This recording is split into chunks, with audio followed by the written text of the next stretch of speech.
So hello everyone, आज start करते हैं वेक्टर का फर्स्ट लेक्चर। ठीक है, अब ये वेक्टर जो है ये आपको स्टेट बोर्ड में भी आएगा, जेई में भी और सीईटी में भी। अब एक्चुअल में वेक्टर मतलब है क्या? ठीक है, देखो बेसिकली आपने फिजिक्स में पढ़ा होगा, there are two types of quantities, scalar quantity and vector quantity. अब स्केलर एंड वेक्टर में डिफरेंस किसका है? सपोज किसका है? हाँ, there are basically two types of quantity, one is scalar quantity and another is vector quantity. ठीक है, अब इसमें देखो स्केलर मतलब स्केलर क्वांटिटी में सिर्फ और सिर्फ क्या रहेगा? मैग्नीट्यूड। क्या रहेगा? मैग्नीट्यूड। जैसे वर्धा से लेकर हिंगनघाट डिस्टेंस कितना है? 35 किलोमीटर या 40 kilometre. That is distance is सिर्फ 35। ये क्या हो गया? नंबर। नंबर मतलब मैग्नीट्यूड। नंबर मतलब मैग्नीट्यूड। अब वेक्टर क्वांटिटी मतलब एक ऐसी क्वांटिटी जिसको मैग्नीट्यूड तो रहेगा ही, लेकिन साथ साथ क्या रहेगा? डायरेक्शन। उस क्वांटिटी को हम क्या कहेंगे? Vector quantity. जैसे ये ए पॉइंट है और ये है आपका बी पॉइंट। ए और बी पॉइंट में आपको जाना है, तो सपोज कोई ऐसे गया,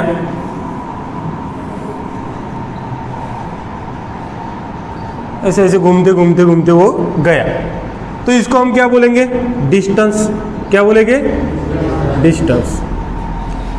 अब डिस्टेंस कितना भी रह सकता, अपन ऐसे अज्यूम करते कि ये डिस्टेंस है सपोज 400 मीटर। डिस्टेंस कितना है? 400 मीटर। ठीक है, अब 400 मीटर मतलब ये सिर्फ और सिर्फ क्या है? 400 is the number. Number means magnitude. मतलब ये जो डिस्टेंस हुआ ये क्या हुआ? मैग्नीट्यूड हुआ। ये क्या हुआ? मैग्नीट्यूड। यही इस ए पॉइंट से इस बी पॉइंट तक, इस ए पॉइंट से इस बी पॉइंट तक ये क्या हुआ रे? इसको आप क्या बोल सकते हो? डिस्प्लेसमेंट। क्या बोल सकते हो? डिस्प्लेसमेंट। अब देखो ये डिस्प्लेसमेंट सपोज लिखता हूं मैं 100 मीटर। क्या लिखा मैंने?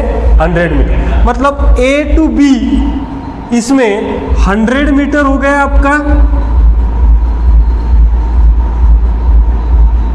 मैग्नीट्यूड। 100 मीटर क्या हो गया? मैग्नीट्यूड। और इसमें एरो दिखाया है, ये एरो क्या रिप्रेजेंट कर रहा है? ए से हम मूव कहाँ पे हो रहे हैं? बी। मतलब ये क्या इंडिकेट कर रहा है रे? डायरेक्शन। क्या इंडिकेट कर रहा है? डायरेक्शन। मतलब देखो ये ए बी है, ये 400 मीटर डिस्टेंस। डिस्टेंस मतलब क्या है? आपकी स्केलर क्वांटिटी, जिसमें सिर्फ और सिर्फ क्या है? मैग्नीट्यूड। और जिसमें मैग्नीट्यूड और डायरेक्शन दोनों भी है, उसको हम कौन सी क्वांटिटी बोलेंगे? Vector quantity. ये कौन सी क्वांटिटी है? Vector quantity. डिस्प्लेसमेंट कौन सी क्वांटिटी है? Vector quantity. ठीक है, तो इतना फिक्स हो गया। सिर्फ मैग्नीट्यूड रहा तो स्केलर, मैग्नीट्यूड एंड डायरेक्शन रहा तो वेक्टर। ठीक है, हो गया। ये लिखने की जरूरत है क्या? नहीं। ओके, अब देखते हैं हम representation of vector. Representation of vector क्या होता है? तो देखो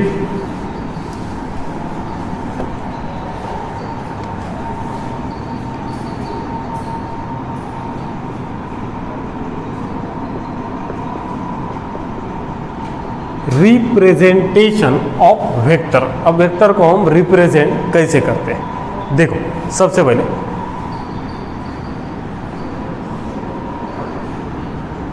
सपोज ये पॉइंट ए है और ये पॉइंट बी है, तो जिधर एरो है वैसे पढ़ेंगे हम। जैसे देखो इसका स्टार्टिंग पॉइंट कौन सा हो गया? ए। एंडिंग पॉइंट बोल नहीं सकते क्योंकि क्या है? वो एरो है इसलिए। ठीक है, ये तो कितना भी रह सकता है वेक्टर। तो देखो इसको हम रिप्रेजेंट कैसे करेंगे रे? A B bar. किससे रिप्रेजेंट करेंगे? A B bar. वही अगर मैं इसको ऐसे लिखता हूं, देखो यहाँ पे मैंने बी पॉइंट दिया और यहाँ पे मैंने सॉरी ऐसा लिखते। अब इसको कैसे रिप्रेजेंट करोगे आप? बी ए बार, मतलब आप रिप्रेजेंट कर सकते हो ए बी बार, बी ए बार, जो भी रहा, that is P Q bar. मतलब एक वेक्टर को हमको कैसे नाम देना है वो अपने ऊपर डिपेंड है, ठीक है। अब देखो थोड़ा सा,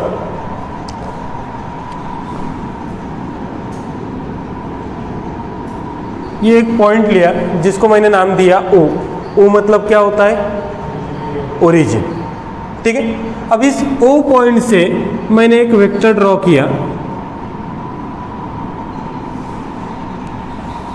ए। अब आप सभी लोगों को पता है कि वेक्टर को हम रिप्रेजेंट किस तरीके से करते हैं। अब इसको मैं कैसे रिप्रेजेंट करूं? कैसे रिप्रेजेंट करूं? ओ ए बार। कैसे रिप्रेजेंट करूं? ओ ए बार। लेकिन इस ओ ए बार को हम शॉर्ट में भी लिख सकते हो। कैसे? तो मुझे बताओ, ओ मतलब क्या है रे? ओ मतलब क्या है? ओरिजिन। तो इसका पोजिशनल वेक्टर हो गया, सीधा डायरेक्ट लिख सकते हैं हम ए बार। क्या लिख सकते हैं? ए बार। क्यों? इसका रीजन भी मैं बताता हूं। अब सबसे पहले ओ मतलब है ओरिजिन, ए मतलब कोई भी एक पॉइंट है। एक काम करो, सबसे पहले ये रिप्रेजेंटेशन ऑफ वेक्टर में इतना लिख लो, फिर बताता हूं मैं ओरिजिन का कंसेप्ट क्या है। तो फिर राइट डाउन।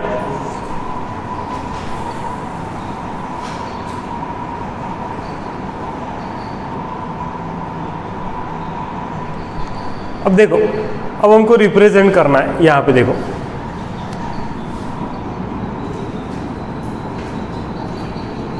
समझ, ये पॉइंट है ओ, ये पॉइंट है ए। तो आप इसको इजीली रिप्रेजेंट कर सकते हो। कैसे? ओ ए बार। लेकिन इसको शॉर्ट में हम डायरेक्टली ये रिप्रेजेंट कर सकते। क्या क्या रिप्रेजेंट कर सकते? सीधा ए बार। वैसे ही अगर ओ पी, इसको रिप्रेजेंट करेंगे ओ पी बार, मतलब डायरेक्टली रिप्रेजेंट कैसे कर सकते? पी बार। क्यों? क्योंकि ये क्या है? ओरिजिन है, इसलिए। वैसे ही इस ए बी बार को, इस ए बी बार को यहां पे देखो, इस ए बी बार को मैं डायरेक्टली लिख सकता हूं। कैसे? तो देखो, ए बी बार मतलब बी बार माइनस ए बार।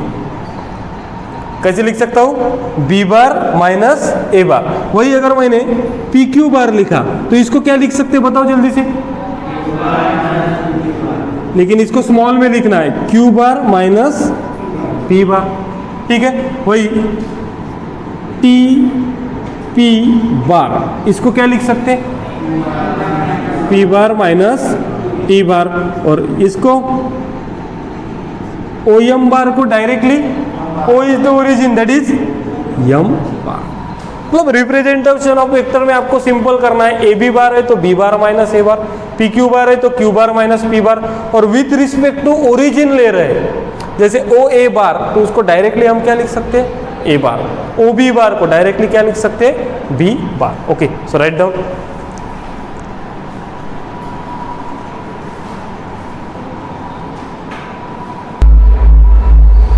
सो देखो, हमको देखना है टाइप्स ऑफ वेक्टर, मतलब कौन कौन से टाइप के वेक्टर है, जिसमें सबसे पहला वेक्टर है जीरो वेक्टर। तो इसके नाम से ही पता चल रहा है, जीरो वेक्टर मतलब जीरो। क्या जीरो? मैग्नीट्यूड क्या रहेगा इसका? जीरो। जिस भी वेक्टर का मैग्नीट्यूड जीरो है, डायरेक्शन तो रहेगी नहीं ना, जीरो मैग्नीट्यूड है तो वो क्या हो जाएगा? एक पॉइंट हो जाएगा, बराबर है ना। मैग्नीट्यूड जीरो मतलब ये एक पॉइंट, मैग्नीट्यूड जीरो, डायरेक्शन रहेगा क्या कुछ उसका? नहीं। जिसका भी मैग्नीट्यूड जीरो है उसको हम कौन सा वेक्टर कहेंगे? जीरो वेक्टर बोल सकते हैं, ठीक है। Then unit vector. Unit vector मतलब जिस भी वेक्टर का मैग्नीट्यूड क्या है? यूनिट। यूनिट मतलब क्या होता है? यूनिट मतलब क्या होता है? वन। जिसका भी मैग्नीट्यूड वन है दैट इज यूनिट वेक्टर। अब देखो, को इनिशियल वेक्टर। को इनिशियल वेक्टर का मीनिंग क्या है? सपोज देखो,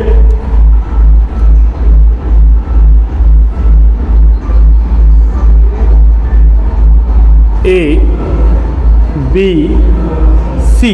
अब देखो रे, कितने वेक्टर ड्रॉ किए मैंने? एक ए बी बार, ए सी बार। लेकिन इस दोनों भी वेक्टर में जो आपका इनिशियल पॉइंट है, या फिर उसको आप बोल सकते हो स्टार्टिंग पॉइंट, वो क्या है? जिसका भी इनिशियल पॉइंट क्या रहेगा रे? सेम। उस वेक्टर को हम कहेंगे को इनिशियल वेक्टर। जरूरी नहीं दो ही रहने चाहिए, तीन भी रह सकते, बराबर है ना? जिसका भी इनिशियल पॉइंट सेम है, दैट इज को इनिशियल वेक्टर, को टर्मिनल वेक्टर। बताओ। हाँ,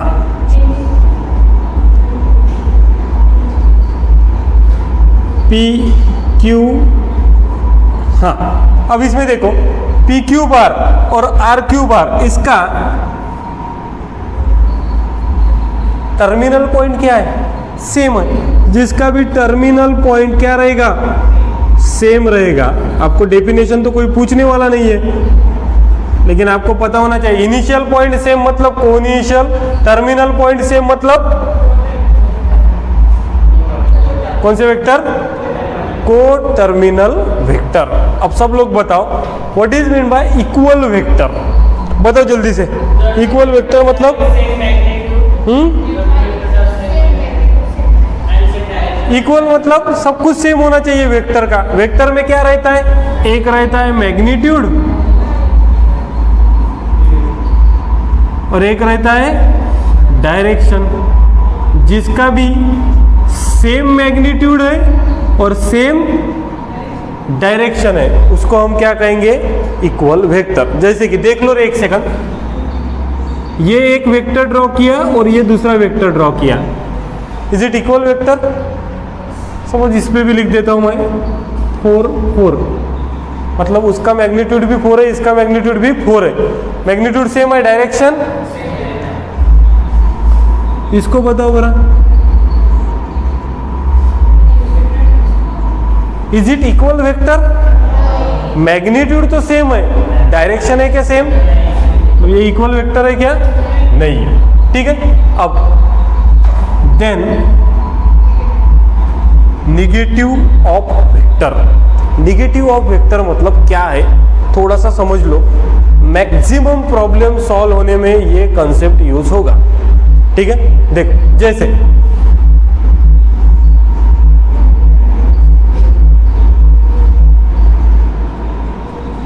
ये है ए बी बार। क्या है? A B bar. इसकी डायरेक्शन है, बोल सकता हूं मैं राइट वर्ड। सेम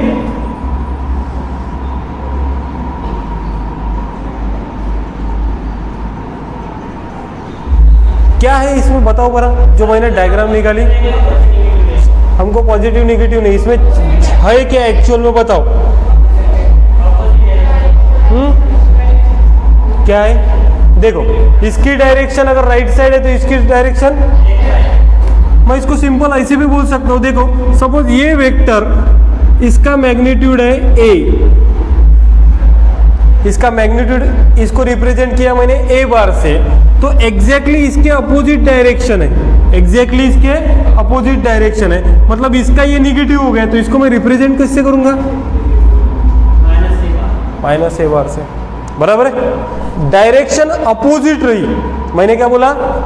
अपोजिट रही, तो उसको हम कौन सा वेक्टर बोलेंगे? Negative vector. ये ए बार तो ये हो गया माइनस ए बार। ठीक है। सपोज ये बी बार रहता तो इसको क्या बोलते थे हम? Minus B bar. ठीक है, बराबर है। मतलब डायरेक्शन अपोजिट है तो उसको क्या बोलेंगे हम? Negative vector. क्या बोलेंगे? Negative vector. Okay, write down, लिख लो इतना पहले।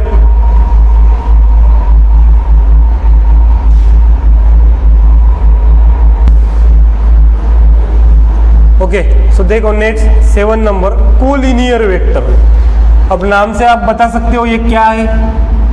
कोलिनियर मतलब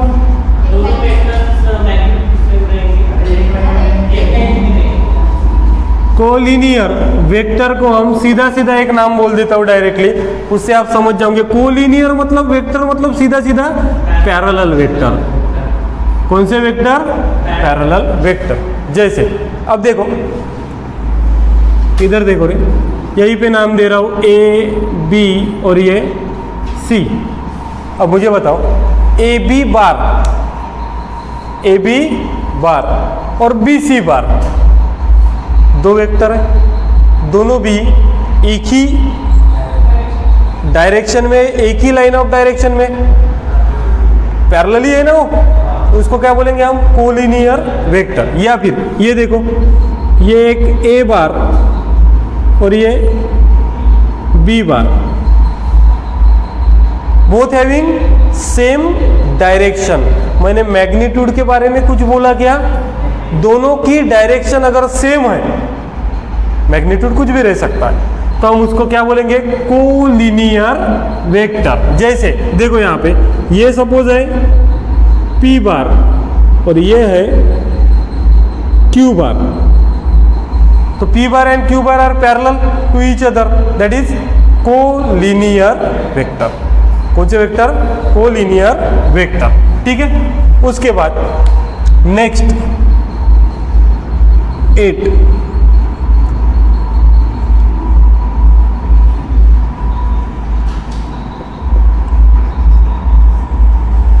कौन सा वेक्टर? 3 मतलब फोकट में मिलने वाला वेक्टर के? नहीं। फिर हाँ यस, कुछ काम का नहीं तो फिर पढ़ने का काय को? हाँ यस, बताओ। देखो सपोज इधर देखो, एक सेकंड। सपोज ये वेक्टर है ए बार, ये वेक्टर कौन सा है? A bar. अब मैं ऐसे एज्यूम करता हूं कि ये फ्री वेक्टर है। कौन सा वेक्टर है? फ्री, मतलब it can move anywhere, it can move anywhere without changing its magnitude and direction. मतलब इसको मैं कहाँ पे भी उठा के रख सकता हूं। ये देखो ये ए बार है, ये पेन मतलब क्या है? ए बार, और ये इसका एरो समझ लो, मतलब ब्लैक वाला राइट डायरेक्शन में। ये अगर ए बार है, अगर ये फ्री वेक्टर है, तो इसको उठा के मैं कहीं पे भी रख सकता हूं, कहीं पे भी, बट विदाउट चेंजिंग इट्स। ऐसे रख सकता क्या मैं? नहीं, डायरेक्शन भी सेम होनी चाहिए और मैग्नीट्यूड भी सेम होना चाहिए, तब हम उस वेक्टर को क्या कहेंगे? Free vector. जैसे मुझे बताओ ये ए बार है और हमारे पास अभी सपोज ये एक बी बार है, ये एक वेक्टर है बी बार, तो मैं क्या करूंगा? इस ए बार को यहां से उठाऊंगा और कहां पे रखूंगा? सेम।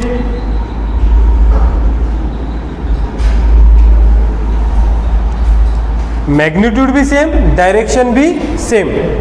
ओके, सो इसमें फ्री वेक्टर में एक सेंटेंस लिख लो, it can move from anywhere.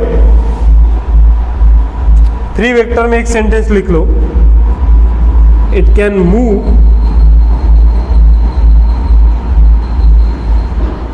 Anywhere without changing its magnitude and direction. एक ऐसा वेक्टर जिसको कहीं पे भी मूव कर सकते without changing its magnitude and direction, उसको वेक्टर को कौन सा बोलेंगे रे हम? Free vector. ठीक है,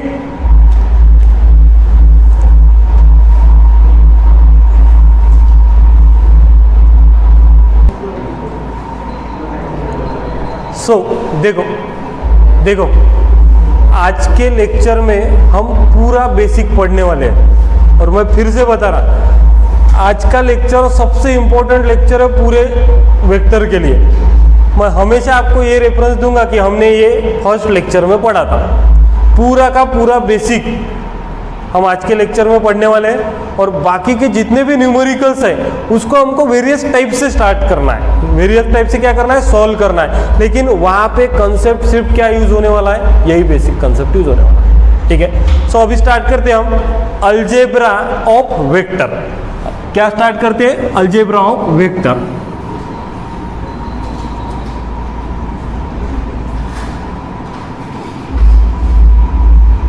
जिसमें हमको देखना है एडिशन ऑफ वेक्टर।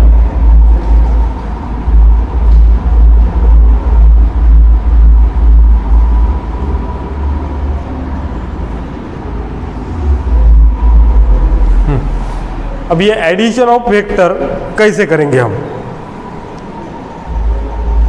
देखो अभी तक हमने नंबर्स की एडिशन की, दो मैट्रिक्स की एडिशन की, बहुत पढ़ा है हमने। अब हमको पढ़ना है अलजेब्रा में एडिशन ऑफ वेक्टर। अब एडिशन ऑफ वेक्टर के लिए दो लॉ है बेसिकली, जिसमें से फर्स्ट हम पढ़ने वाले हैं ट्रायंगल लॉ। कौन सा लॉ पढ़ने वाले हैं हम, ट्रायंगल लॉ। सो देखो बेटा, हर प्रॉब्लम में हमको यही यूज करना है ट्रायंगल लॉ। क्या है देखो, अब ये ट्रायंगल लॉ मतलब क्या है। अब ये ट्रायंगल लॉ यूज क्यों कर रहे हैं हम, दो वेक्टर को ऐड करने के लिए। एडिशन ऑफ वेक्टर के अंडर में पढ़ रहे हैं तो ट्रायंगल लॉ क्या करेंगे, दो वेक्टर को ऐड करेंगे। सपोज हमारे पास दो वेक्टर है, कौन से, देख लो एक वेक्टर है ए बार, ठीक है, और दूसरा वेक्टर है बी बार।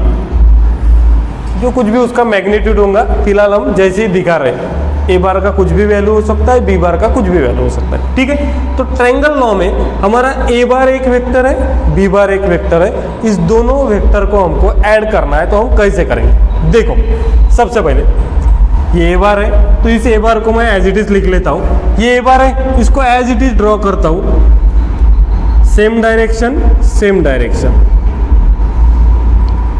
ये हो गया आपका ए बार, ठीक है। अब ए बार का जो भी टर्मिनल पॉइंट है, कौन सा पॉइंट बेटा, ए बार का टर्मिनल पॉइंट। टर्मिनल पॉइंट मतलब कौन सा पॉइंट, जहां पे मैंने क्या दिखाया है, एरो दिखाया है, ठीक है।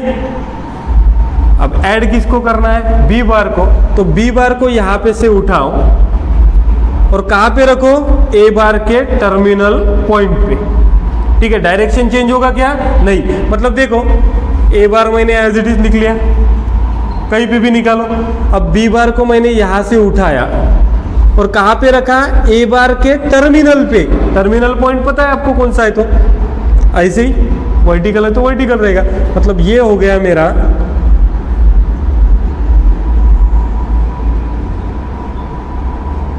B bar. Is it clear, क्या किया मैंने, पहले ए बार ड्रॉ किया, ए बार के टर्मिनल पॉइंट पे बी बार ऐड करना था तो बी बार को ड्रॉ किया, ठीक है। ये ए बार और ये बी बार। अब एक काम करूंगा मैं, इस पॉइंट को इससे ज्वाइन करूंगा,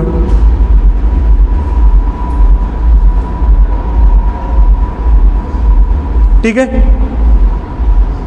और इसका एरो क्या रहेगा, अब देखो ए बार को बी बार में ऐड किया तो हमको जो ये वेक्टर मिला, इस वेक्टर को हम बोलेंगे resultant vector, that is R बार। क्या बोलेंगे, resultant vector, that is R बार। और ये आर बार मतलब ही रहेगा, ये आर बार मतलब ही रहेगा क्या, ए बार प्लस बी बार। ये आर बार मतलब ही क्या रहेगा, देखो ये आर बार मतलब ही रहेगा आपका A bar plus B bar. That is triangle law, हर प्रॉब्लम में लगेगा ये ट्रायंगल लॉ। देखो क्या किया मैंने, मेरे पास एक कोई तो भी वेक्टर था, दैट इज ए बार, दूसरा वेक्टर था बी बार, ठीक है। तो इस दोनों वेक्टर को समझ लो, ये ए बार है, ये बी बार है, ये उसका टर्मिनल पॉइंट है, ये एरो है। तो ए बार था हमारा ये, तो ए बार को मैंने एज इट इज ऐसे लिख दिया। ए बार के टर्मिनल पॉइंट पे कौन सा रखा मैंने, बी बार, तो ये बी बार रख दिया। मतलब ए बार हो गया, बी बार हो गया। अब इस दोनों को कनेक्ट कर दिया, एरो आपको पता है वो हो गया मेरा resultant, that is R bar, A bar plus B bar. इसी को हम बोलते हैं triangle law. Okay, so write down this. इसी के साइड में आपको लिखना कैसे बता रहा हूं मैं। ये आपने ट्रायंगल लॉ लिखा, ठीक है, इधर लिखो, बाद में लिखो, एक सेकंड देख लो।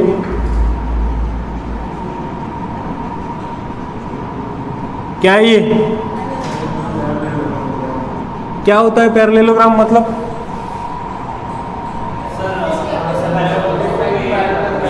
क्या रहता है पैरेलल? अपोजिट साइड्स आर, मतलब पैरेललोग्राम सभी लोगों को पता है, ठीक है। अगेन देखो यहां पे क्या करना है। एडिशन ऑफ वेक्टर के लिए दो लॉ है, एक ट्रायंगल लॉ और सेकंड पैरेललोग्राम लॉ। अब इसमें देखो अगेन ये किसके लिए यूज होगा? दो वेक्टर को क्या करना है? ऐड करना है। अब दो वेक्टर मैं कैसे भी ले लेता हूं क्योंकि मेरे को ऐड ही करना है, कोई भी डायरेक्शन रह सकता है। तो सपोज देखो ये वेक्टर है ए बार और ये वेक्टर है बी बार। क्या डिफरेंस है रे इसमें?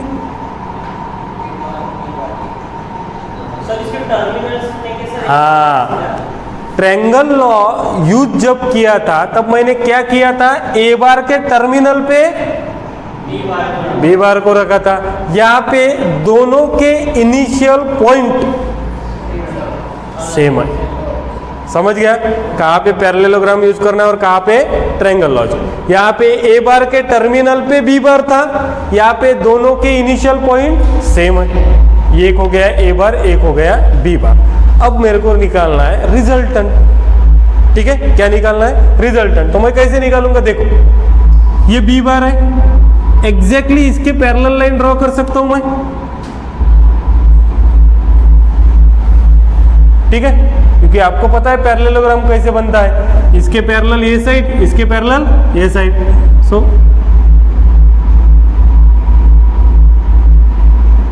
ठीक है, ये पॉइंट मिला तो ये होगा आपका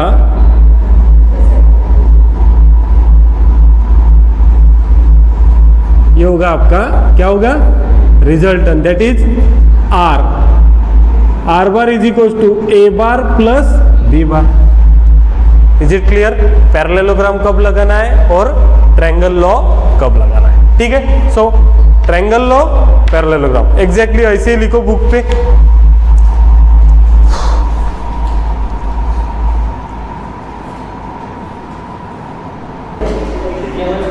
हाँ देखो, अब देखो हमको करना है एडिशन ऑफ वेक्टर के लिए ट्रायंगल लॉ देखा, पैरेललोग्राम लॉ देखा, ठीक है।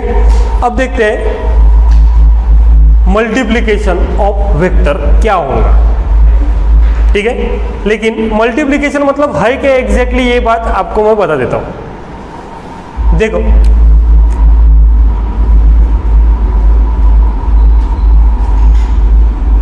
मल्टीप्लिकेशन ऑफ वेक्टर,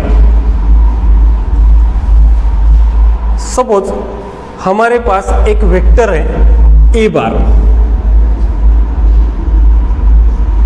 ठीक है, हमारे पास एक वेक्टर है ए बार। अब उस ए बार को आपने मल्टीप्लाई किया 5 से। कितने से मल्टीप्लाई किया? 5 से, बराबर है। तो ये क्या हो गया? 5a बार।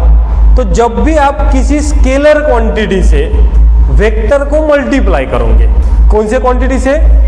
स्केलर मतलब आपको पता है कांस्टेंट, कांस्टेंट से आप किसी वेक्टर को मल्टीप्लाई करोगे तो उस वेक्टर के डायरेक्शन में कोई चेंज आएगा क्या? नहीं, direction is as it is. अब मुझे बताओ ये ए बार है तो ये 5a बार कुछ इस तरीके से होगा, बराबर। सपोज ये b बार है तो अगर उसको मैं मल्टीप्लाई करता हूं k से, k into B bar, direction is same, सिर्फ चेंज क्या हुआ रे, मैग्नीट्यूड। किया क्या हमने, मल्टीप्लीकेशन ऑफ वेक्टर। मतलब जब भी हम किसी स्केलर क्वांटिटी से मल्टीप्लाई करेंगे तो डायरेक्शन इज नॉट चेंज, ठीक है। देन अब देखो,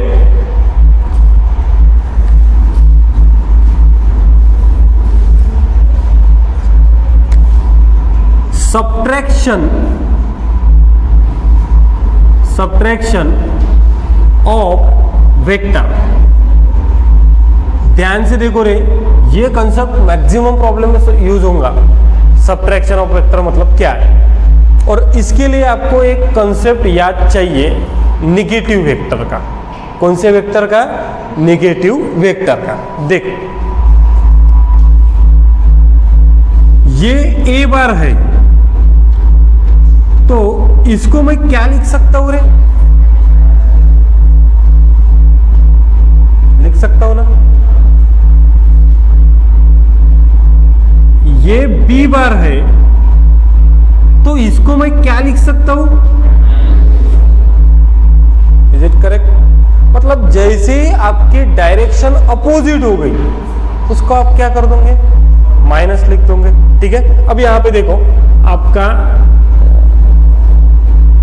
ये है ए बार, ठीक है, और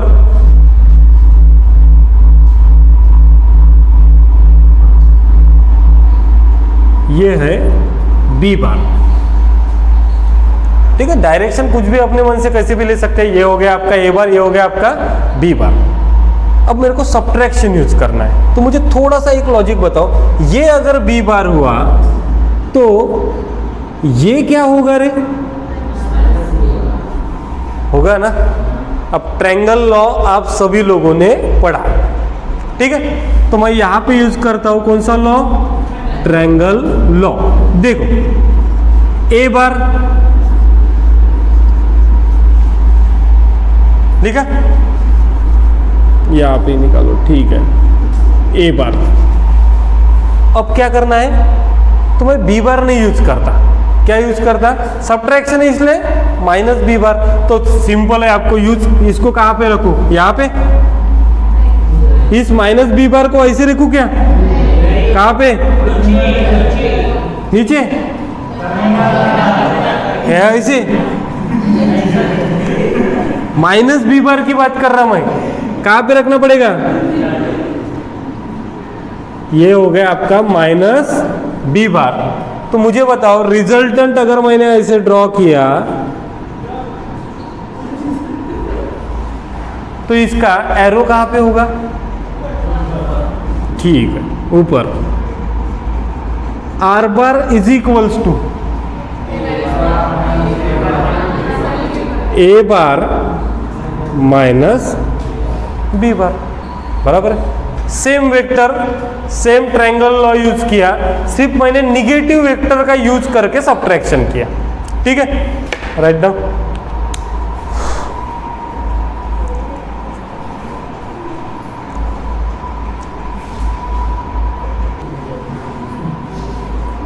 ओके, सो देखो रे,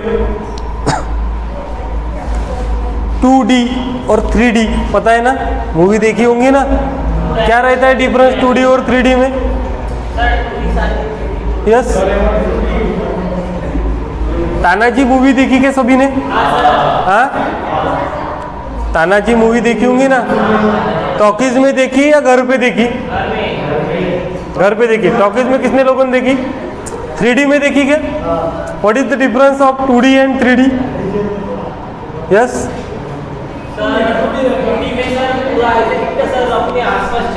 हाँ, दैट इज, देखो अगर कोई मूवी प्लेन में चल रही है, जैसे कि ये प्लेन है अभी, ठीक है ना, मतलब जो ये दीवार है यहाँ की वॉल या फिर अपना बोर्ड लो, ये 2D है।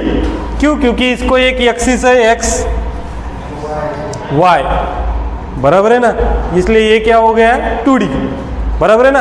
अब इस बोर्ड में से मैं कुछ ऐसा दिखा सकता हूँ क्या, सामने में दिखा सकता क्या, ये डायमेंशन दिखा सकता हूँ क्या मैं, ये ऐसा हाथ बाहर निकला है, ये किस में पॉसिबल है? 3D में। ये किस में पॉसिबल है?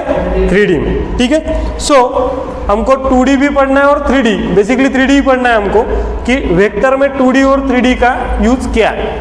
ठीक है ना। अब देखो, सपोज 2D में ये एक एक्स एक्सिस है, ये एक है आपका वाई एक्सिस। ठीक है, तो एक्स डायरेक्शन में जितने भी है उसको मैं रिप्रेजेंट करूंगा आई से, उनसे वेक्टर से आई से, और इसको रिप्रेजेंट करूंगा जे से। ये सभी लोगों को पता है। सपोज यहाँ पे मैंने कोई पॉइंट ले लिया ए, जिसके डायमेंशन है 2, 3, मतलब एक्स कोऑर्डिनेट 2, वाई कोऑर्डिनेट 3।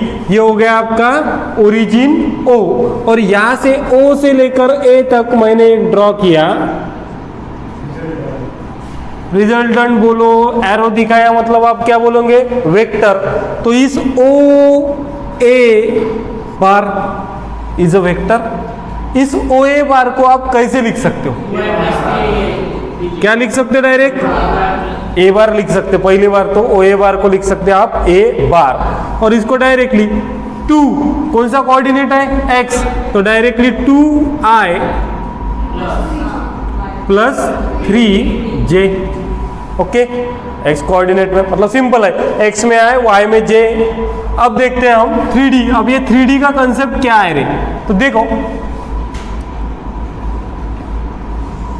ये हो गया आपका एक्स एक्सिस, ये हो गया आपका वाई एक्सिस। इसको रिप्रेजेंट करूंगा मैं आई से, इसको रिप्रेजेंट करूंगा जे से। अब एक एक्सिस है जो मैंने आपको बताया था कि ये हाथ दिखा सकता हूं क्या मैं?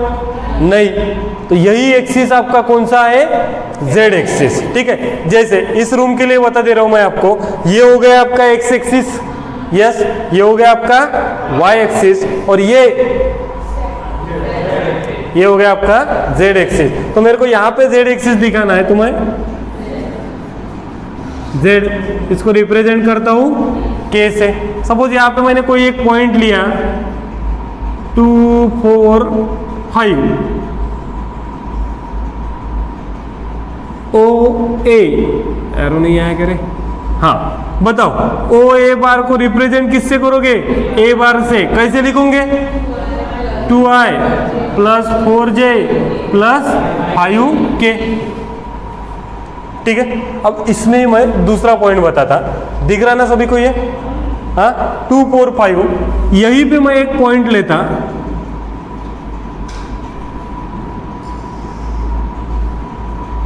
बी, एरो मत दिखाओ लगे तो बी, ये है 1, 2, 3, इसको क्या बोला मैंने? बी, बराबर है। तो मुझे बताओ, ओ बी बार को आप कैसे लिख सकते हो? बी बार को कैसे लिख सकते हो? I plus 2 plus 3k। Is it clear? O A लिखा, ओ बी लिखा, ओ ए को ए बार लिखा, ओ बी को बी बार लिखा। अब एक काम करता हूं, मैं इसको कनेक्ट कर देता हूं।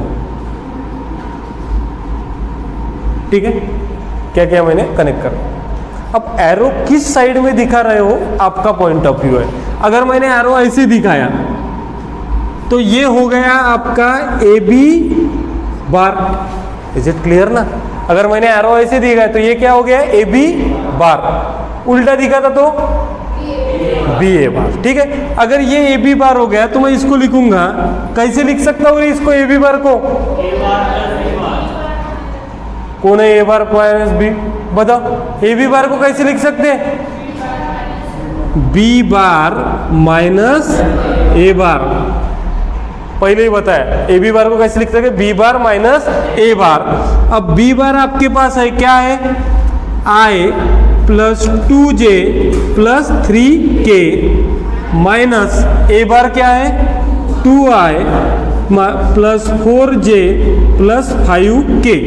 सॉल्व कर सकते हैं इसको?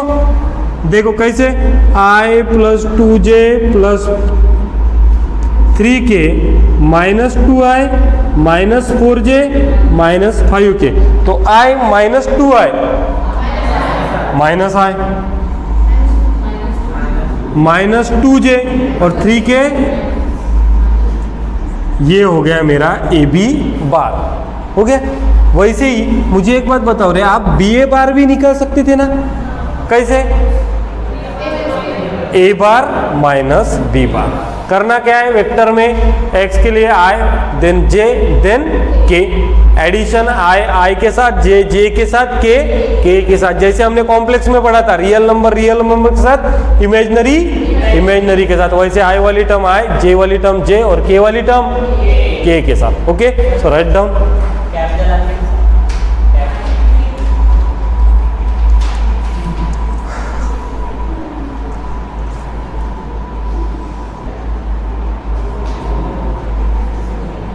हो गया।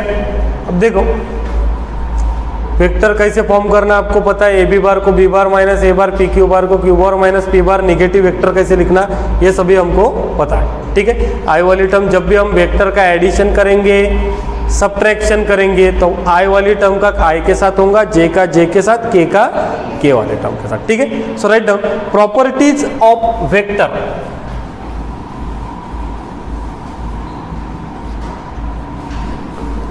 Properties of vector.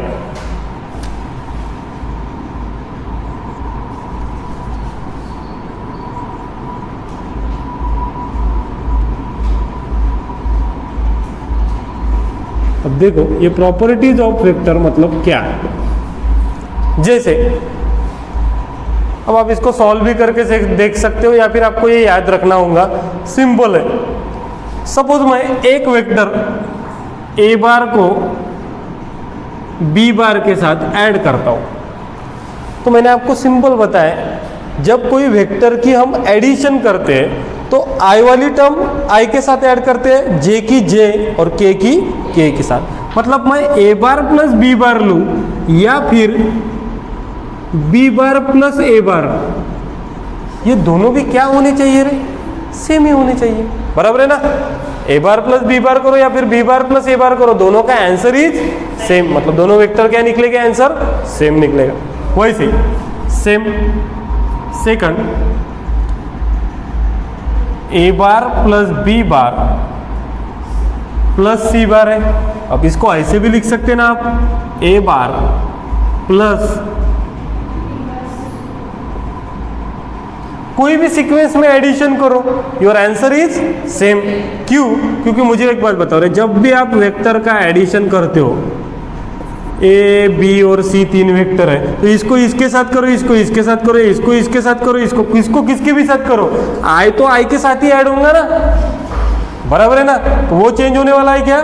नहीं, ठीक है। देन थर्ड, सपोज किसी वेक्टर को जीरो से ऐड किया, जीरो मतलब क्या है, जिसको आप जीरो वेक्टर भी बोल सकते हो। जीरो मतलब आई भी जीरो है, जे भी जीरो है, के भी जीरो है। अब उसको जीरो को तुम किसी के भी साथ ऐड करो यार, आंसर क्या आने वाला है आपका, एज इट इज जिसके साथ ऐड कर रहे वही आएगा ना। ए बार के साथ ऐड किए तो A bar plus zero, A bar P bar plus zero P bar. Okay, then fourth देखो, यम प्लस यन ए बार। देखो जैसे मैंने ए के ऊपर बार दिया, ये रिप्रेजेंट कर रहा है कि ए एक वेक्टर है। यम और यन ये एक क्या है, कांस्टेंट है या फिर स्केलर है, बराबर है। तो अपना सिंपल पढ़ना है, ए बार मल्टीप्लाई किससे होगा, यम से, मतलब ये हो जाएगा M A bar plus N A bar. Is it clear? A bar M से भी मल्टीप्लाई हुआ, ए बार यन से भी मल्टीप्लाई होगा, ठीक है। देन फिफ्थ, अगर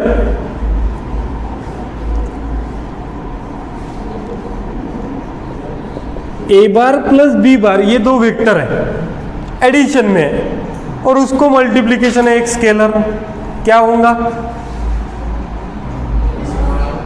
यम किसके साथ मल्टीप्लाई होगा, प्लस यम बी बार, ठीक है। देन सपोज ऐसा है, M into N A bar, M into N A bar. अब मुझे बताओ, यम और यन दोनों भी है कांस्टेंट, कांस्टेंट मतलब नंबर। अब 5 को 3 से मल्टीप्लाई करो या 3 को 5 से मल्टीप्लाई करो, इज इट सेम? तो आप इसको ऐसे भी लिख सकते हो, यम यन ए बार, या फिर कोई इसको ऐसे भी लिख सकता है, यन। इज इट क्लियर ना? 5 वही हो गया मल्टीप्लिकेशन स्केलर का, ठीक है। तो ये है अपनी प्रॉपर्टीज ऑफ वेक्टर, ये याद करने की कोई जरूरत नहीं, अपने आप ही याद हो जाएगी। Okay, so write down.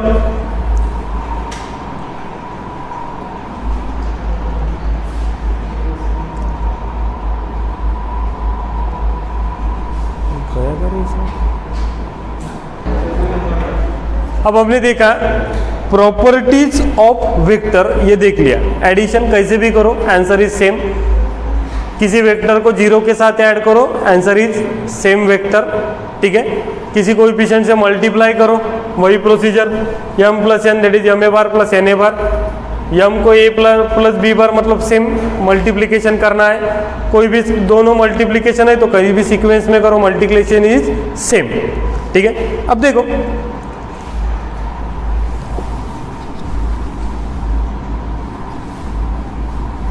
Suppose दो वेक्टर कोलिनियर है, दोनों वेक्टर क्या है, कोलिनियर। उसको हम वेक्टर बोल सकते हैं, पैरेलल भी बोल सकते हैं, बराबर है ना। कोलिनियर वेक्टर को क्या बोल सकते हैं, पैरेलल भी हम बोल सकते हैं। देखो इंपॉर्टेंट है बेटा ये, suppose A bar and B bar are collinear vector, A bar and B bar are collinear vector, ठीक है। तो देखो दोनों वेक्टर कोलिनियर है मतलब पैरेलल है, ठीक है। मैं एक वेक्टर ड्रॉ करता हूं, यह है ए बार, ठीक है, और यह है बी बार, ठीक है। तो मुझे एक बात बताओ, सपोज ये ए बार है तो ये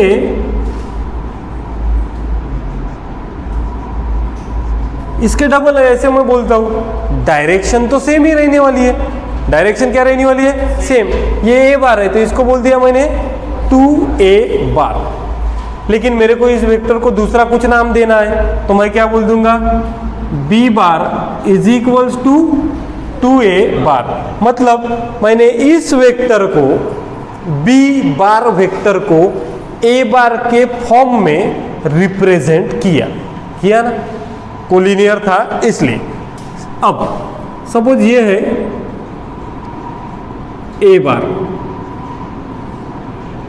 और ये है 5a बार, तो इसको मैं दूसरा नाम क्या देख सकता हूं, ये ए बार वेक्टर है, ये बी बार वेक्टर है, दोनों क्या है, पैरेलल है। मतलब B bar is equals to 5a bar, बराबर है। मतलब जब भी दो वेक्टर पैरेलल रहेंगे तब मैं इसको जनरली ऐसे रिप्रेजेंट नहीं कर सकता, क्या रे, M A bar plus N B bar is equals to 0। M A bar plus N B bar is equals to 0। क्यों ऐसे, देखो यहां पे भी देखो ना, ये बी बार 2a इधर आया तो -2a bar is equals to, ठीक है। मतलब ए बार का कोएफिशिएंट कुछ रह सकता है, बी बार का कोएफिशिएंट कुछ रह सकता है, लेकिन दोनों की एडिशन क्या होंगी, एडिशन का मतलब एडिशन एंड सब्ट्रैक्शन क्या होंगी, 0। मतलब जब भी दो वेक्टर आपके कोलिनियर है तब हम ऐसे लिख सकते हैं, M A bar plus N B bar is equals to 0। M and N क्या रिप्रेजेंट कर रहा है, कोई भी एक नंबर, दैट इज स्केलर, ठीक है। Write down.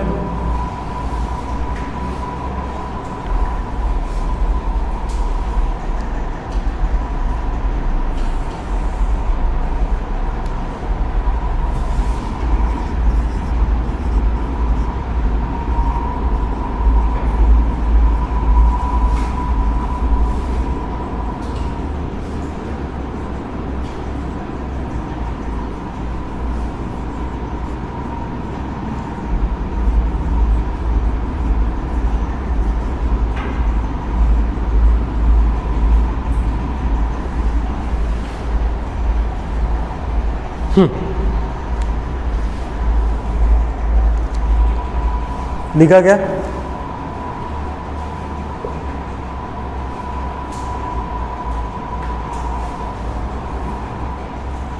अब देखो, बाद में लिखो, एक सेकंड यहां पे देखो। Suppose A bar and B bar collinear है। A bar and B bar क्या है? कोलिनियर है। A bar and B bar are collinear, vector है, ये आप सभी लोगों को पता है अभी। एंड आर बार, मतलब आर बार भी कोई तो भी एक क्या होगा? Vector, is coplanar to A bar and B bar. मतलब ए बार बी बार एक दूसरे को क्या है? कोलिनियर। और जो आर बार वेक्टर है वो इस दोनों ए बार और बी बार वेक्टर को क्या है? कोप्लेनर है। A bar B bar collinear है और आर बार जो वेक्टर है वो इस दोनों वेक्टर को क्या है? कोप्लेनर। तो उस कंडीशन में हम क्या लिखेंगे? देखो, आर बार कोप्लेनर है, आर बार ही कोप्लेनर है ना, तो मैं डायरेक्टली लिखूंगा R bar is equals to, अब मुझे बताओ ये दोनों क्या है रे? कोलिनियर है। क्या है? कोलिनियर। तो मैं डायरेक्टली लिख सकता हूं ना,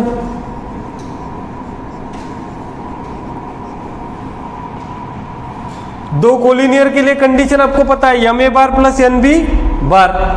और आर बार किसके साथ कोप्लेनर है? A bar and B bar. तो डायरेक्टली लिख सकता हूं R bar is equal to M A bar plus N B bar. या फिर किसी किसी बुक्स में आपको ये भी मिलेगा, R bar is equal to T one A bar plus T two B bar. मतलब क्या मिलेगा? R bar is equal to T one A bar plus T two B bar. लेकिन is one and same thing, M N constant, T one T two, दोनों भी बात क्या है? Same ही है। ठीक है। सो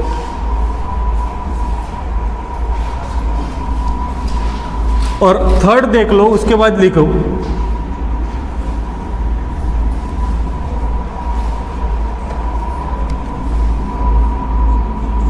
ए bar B bar and C bar are coplanar. मतलब तीन वेक्टर है, ए बार बी बार और सी बार, और तीनों के तीनों वेक्टर क्या है रे? कोप्लेनर। तो आपको सिंपल लिखना है, कैसे?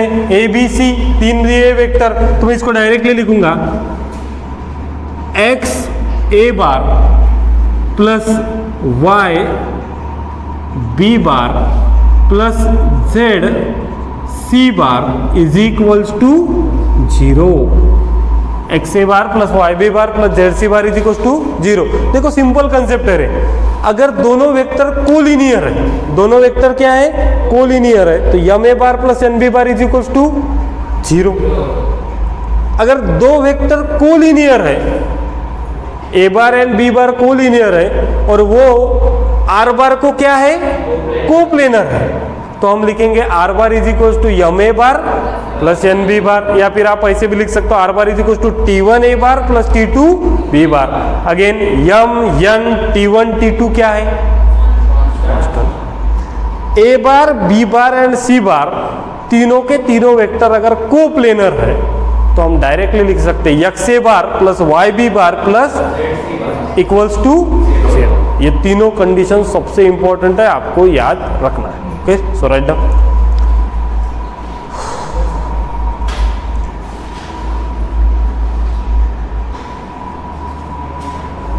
देखो distance of any point P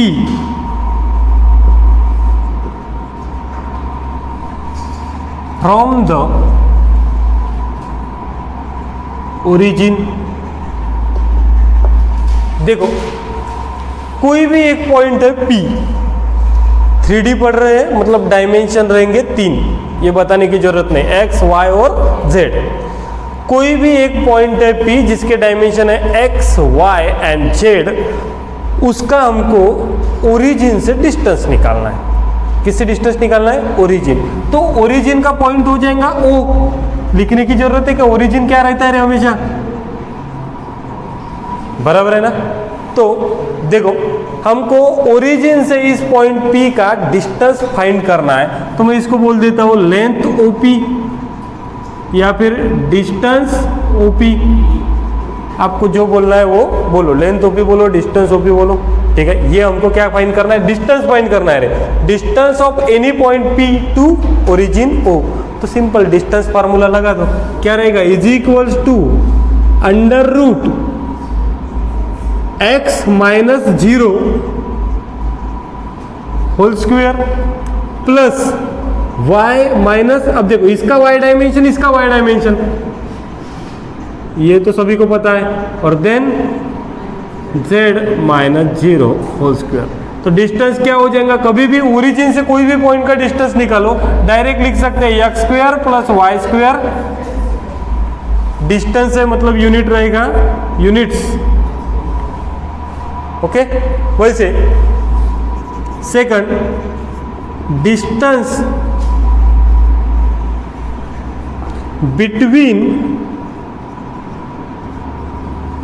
any two point, कोई भी 2 पॉइंट दिए है और उसका हमको क्या फाइंड करना है? डिस्टेंस। सपोज ए पॉइंट दिया है x1 y1 z1 और बी पॉइंट दिया है x2 y2 z2, ठीक है। और इस दोनों पॉइंट का हमको क्या फाइंड करना है रे?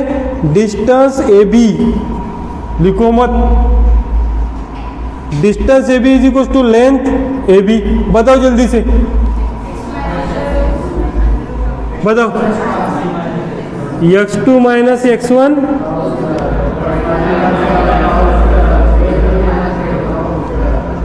ठीक है। तुम सब लोग तो होशियार हो गए, कोई दिक्कत नहीं अभी, ठीक है।